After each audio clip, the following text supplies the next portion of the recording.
Smith, the founder of She Is Creations and Bling Teas and Cocktails, and the Cricket Crew if you follow me on Facebook.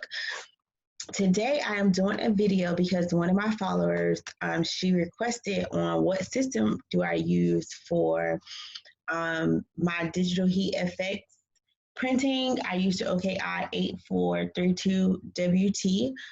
It is a heat transfer printer. So I use Illustrator, and I was just in here real quick. If you're looking at my screen, you would see these baby shower shirts. These are very popular. I get asked to make these shirts like at least twice a month. But anyways, the person in particular, she does not want it to say pink or blue. She wants it to say boy or girl. Even though it doesn't rhyme with whoever loves you, but it does. And people always ask me, and I do get a lot of inquiries about this particular design in itself. But as you can see, this is these are all individual question marks. Somebody sent me about almost a year ago, somebody sent me a similar shirt. So I recreated it from scratch. These clouds are from the internet. This is a different font called Rockin' Record. This is a font called Fontstick, I think. I got this SVG offline. These question marks, I just typed them in there, very random, different sizes. And Pawpaw is a different font. And I usually do the outline in another program called Shortcuts a lot. And I delete the middle of the outline so it can have that space in between. And then I clip, which I'm gonna release clipping mask so you can see it. So I use this right here to make it's two different colors that I blended together. And if you want to see how I do that, that is a whole nother video for a whole different day. But anyways, I blend these two colors together so I can get that ombre look. And then I take this word, I select both of them, and I make clipping mask, and that's how I get the ombre look for this design. Now, I don't need a pawpaw because this is probably one of the smallest orders that I got for this design, where they only want 2 aunties and a mommy, but they, like I said, they want boy or girl. So what I'm gonna do now is go ahead to my font, and I'm going to type boy, and I'm just gonna make it big so I can see. So I'm gonna type boy, and it's black, but I'm gonna turn it to white. And as you can see, it's a black outline so it can show up. So I'm gonna come over here to black, and then I'm going to make it a little bit darker. So you can see.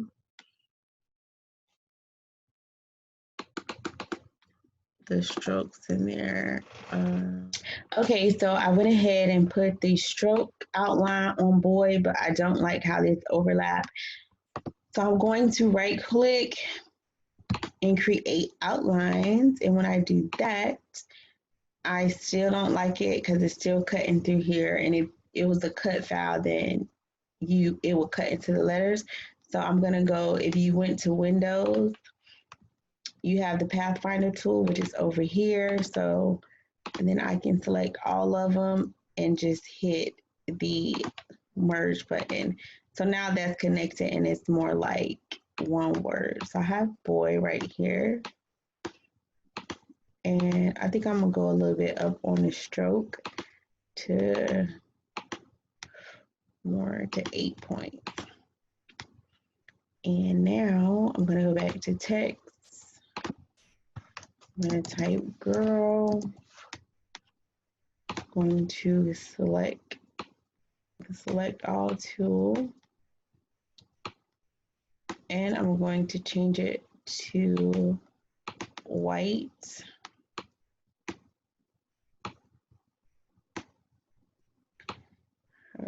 Boy or girl, I'm gonna hit the stroke button.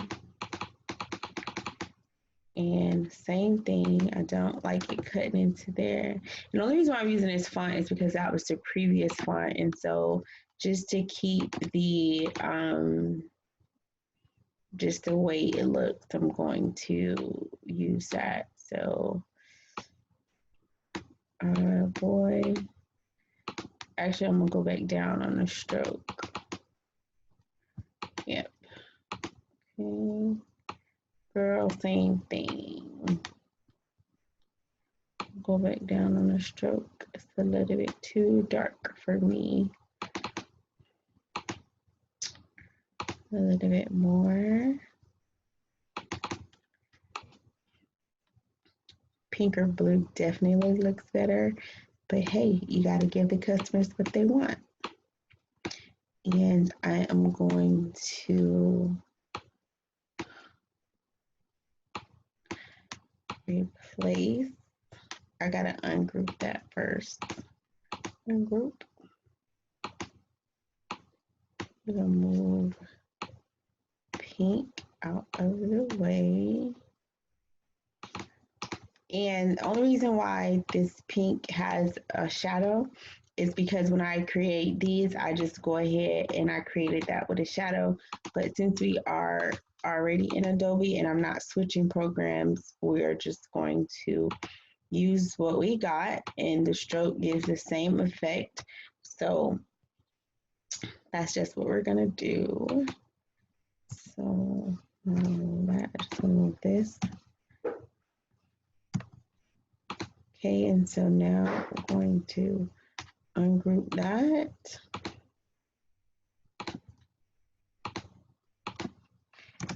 Delete, delete,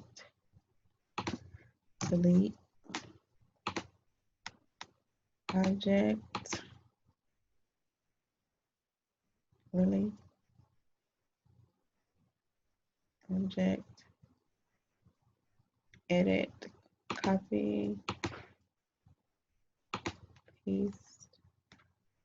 Oh, I'm sorry, that's not what I want. I'm just gonna select both of them, copy, paste, and I can use the, oh no, I didn't want to do that either. I just move up here. I can delete these out of my way. And I'm just gonna paste them again because I need to. So, girl,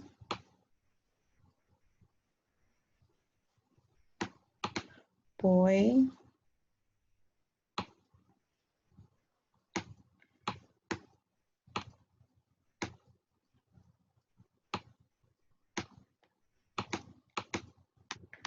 object, ungroup. And the only reason why it's grouped together is because there are a lot of little pieces. Like I said, I recreated the image from scratch and I didn't want to weld it or nothing because people do, I mean, I didn't want to weld it or merge it or anything like that because people want changes. Some people, they wanted lashes and stashes. They wanted just everything, but everything, you know, everybody doesn't want the same thing. Like I said, I done edited this a lot. So, and sometimes they want we love you. So you don't need an S for we. So it just depends on what they want. So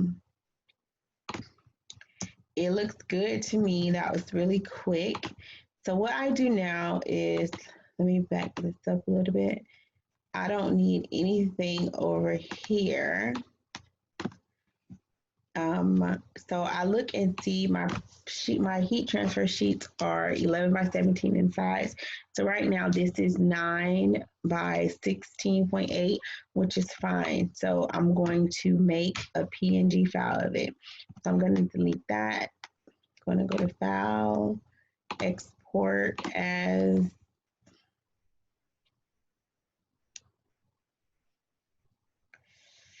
I'm gonna go to the influx folder. I'm just gonna put girl or boy. Now that looks better. And I'm going to say okay, and that's good. So now I'm going to edit. I don't like working off the whiteboard, so just don't mind me, but I need to undo clear. So actually, I'm just gonna print this twice so I don't waste any paper.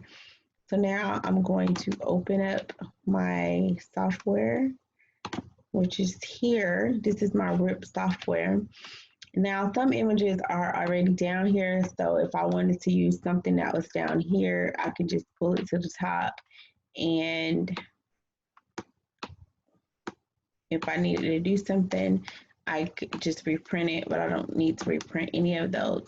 So you have several graphics, rich black photo, rich black graphics photo. So this is just a plain graphics.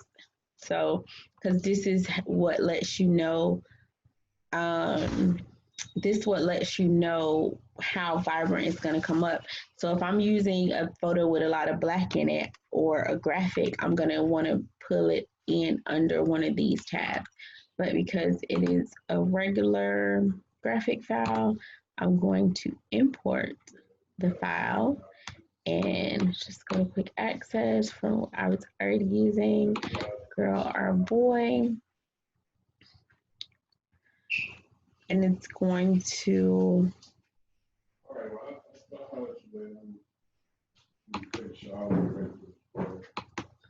preview over here. So right now it's telling me it's 9.16.91. So I'm just gonna go down a little bit to make sure that I don't cut anything off. And then I use here to center it. But this is the RIP software that I use. And just say if I had something with a white background, I can come over here, go to production plugins and knock any color out. And so right now it knocks the white out, but I need white. So just say if you had a background in your image, you can go ahead and knock the color out here so you don't have to use Adobe. So sometimes when I just have images that's already good to go, I'll just use the editing in here, and then I could just put, if I'm wearing a black shirt, it's just going to show you what it's going to look like. And because it took the white out, because I can say take the blue out. Now the blue is gone. I can say take the pink out, and how all the pink is gone, I can say take the black out. So all the black is gone. So because I'm doing it on a black shirt, I could take the black out because only thing that's black is the OR. And I'll show you, let me put it on a yellow shirt. So, okay, so I put on a yellow shirt. So you see the black is gone. Now the white is gone, the black is back. But anyways, this one is pretty much good to go. I don't need to take any colors out or whatever. So I'm just going to turn on my machine and it's good to go. So I can go ahead and print it. Now, if you guys have any questions or want me to go slower, and yes, it does go, it's mirrored. You want to make sure mirrored is good. If you need to crop anything, you can do it from just right here. So I'm just going to right click and hit print. And so it's ripping it first, and then it's just going to print it. And you can access one of my previous videos to see what it looks like on this shirt. But this is just, I'm showing really quick on how I go from Illustrator to my RIP software and things like that. So I'm just waiting for it to print, and then I'm going to show you guys on what it looks like. Okay, so I'm back. Yes, I'm wearing a shirt as usual, but this is how the transfer sheet looks. You can't really see this video. It's very grainy, so I just wanted to come on here and show y'all the finished product. So I hope that you have enjoyed this video, but this is how I print out my transfer sheets. And if I can, I will put a picture after this so you can see better, because this is just not a good quality video. But thank you guys for watching. Don't forget to hit that subscribe button, that notification bell, and that like button to show us that you like this video. And also leave us a comment below if you want to see any other videos, or if you want more details or anything I went over. I know I kind of glossed over a lot, and I know you guys are interested in how I design from start to finish, or anything business, t-shirt business. Just let me know and I'll be happy to share a video. But I will talk to you guys on Wednesday.